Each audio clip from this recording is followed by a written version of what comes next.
You step on an escalator every week. You've never thought about it, but here's the wild part.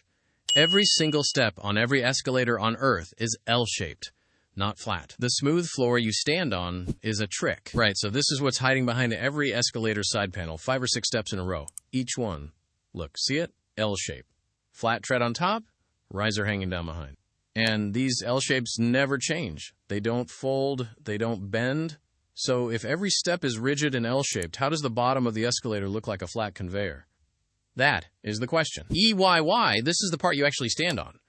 2 pieces of pressed aluminium welded into an L. The flat bit is the tread, the vertical bit is the riser, and the whole thing weighs around 15 kilos, about as much as a fully packed cabin bag.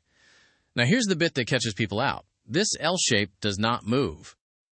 It does not change. From the moment it leaves the factory until the day it's scrapped, it stays a perfect, rigid L.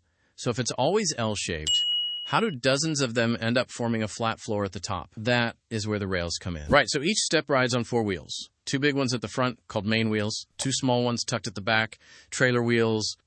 Different sizes, different positions on the step chassis.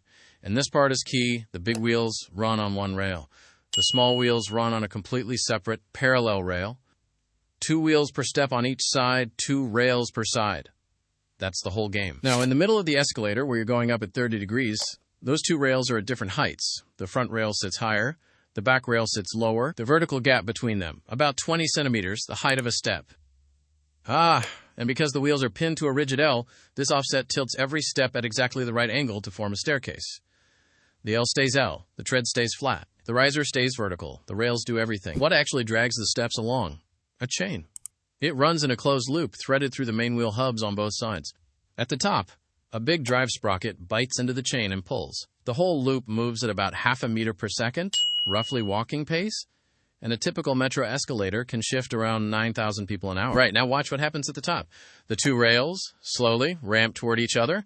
Over the last couple of meters, they end up at exactly the same height. Suddenly, the front wheel and the back wheel of every step are at the same level.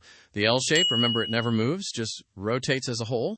And when every step rotates like this, the treads line up perfectly into one continuous flat floor. The riser tucks underneath, hidden behind the next step's tread. No one ever sees it. The exact same thing happens at the bottom. 2 rails converge, steps go flat, you step on. 2 rails diverge, steps become stairs, you climb.